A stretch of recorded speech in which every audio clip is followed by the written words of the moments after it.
Everyone has heard that change is a good thing, but there are some things and someone it's best to be left alone.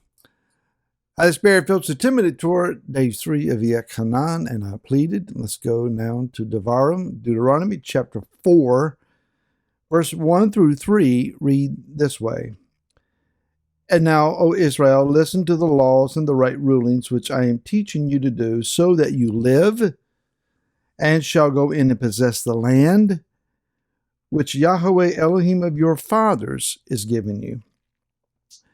Do not add to the word.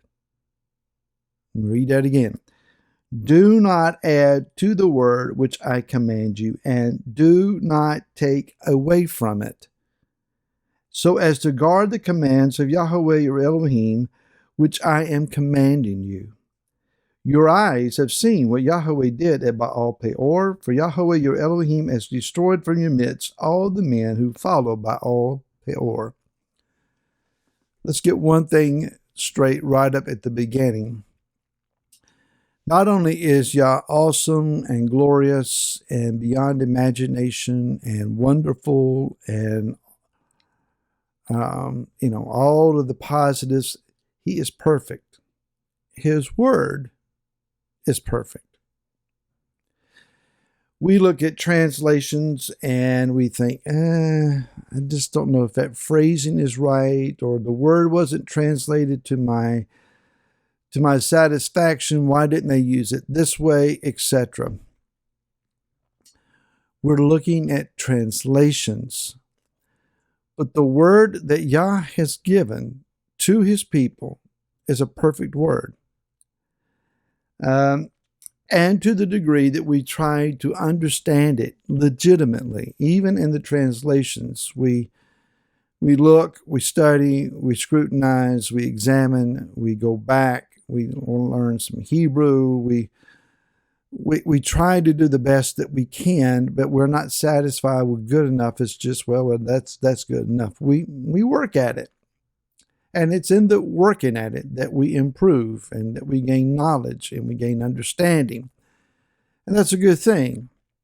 He says that we are, first of all, to listen and remember his commands.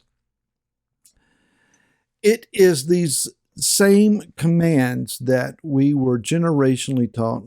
Don't worry about that. That's all Old Testament stuff. It's been done away with, and he's not expecting us to pay attention to that anymore.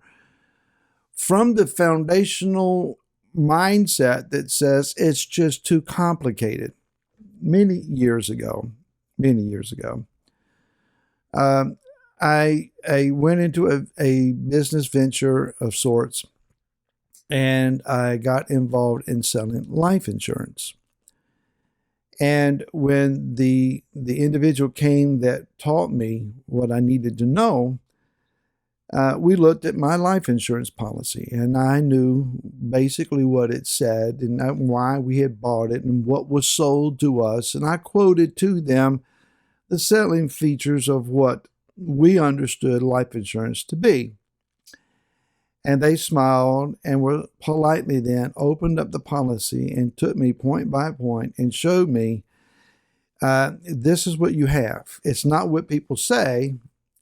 It's not what an agent says, it's what's on the page. And when you sign at the end of the document, you're guaranteed whatever is on the paper, not what anyone says or not what a flyer or a brochure says. It's what's in the contract. From that, I learned that we are sold the idea, don't bother reading life insurance policies. It's just too complicated. You'll never figure it out.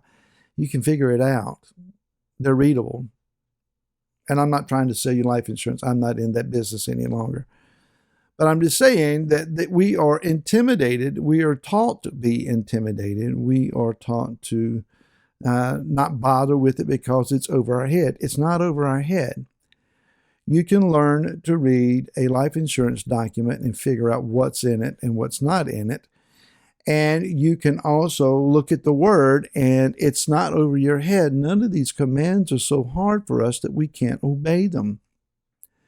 So in a religious sense of understanding, we have been sold a bill of goods that this is beyond us. No, it's not. No, it's not. And so Yah is saying to us that if we obey his commands, then we will be able to live. This is how we live. It will teach us how to live, and I mean really live. And it'll also prepare us and educate us and then enable us, preparing us to go into the land and possess it. Ultimately, when the time comes in last days that the kingdom arrives, we plan on being a part of that kingdom and going into the land. Or at least we will go where Yeshua is assigning us, but our ambition, our hope is to live in the land. Now, then he says, do not take away or add to the word. Adding or deleting from the Torah, what does it have to do with Baal Peor? That's a good question. Foundationally speaking, if we change the Torah to say something different than what it says, number one, it loses its legitimacy. The integrity of the writ is gone. Politicians do this all the time with laws and with the Constitution and so forth. The attempt is to read into foundational documents what they don't say in order to produce what someone else would prefer. Reading into the word what it doesn't say is to injure the word, dilute the word, and cause the word then to lose integrity enough to teach us how to live.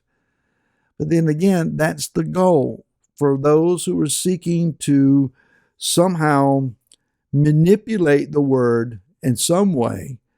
It is to then legitimize personal choices that are actually personal preferences against what the word says.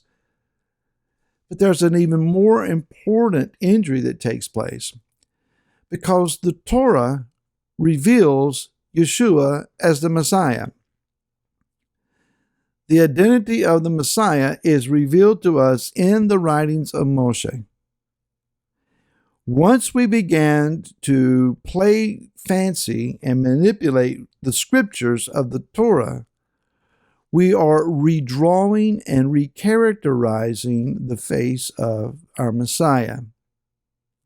He suddenly becomes someone that the Father will not authenticate. And we have then a false Messiah, a pseudo-Messiah, or a anti-Mashiach. Someone of a different type.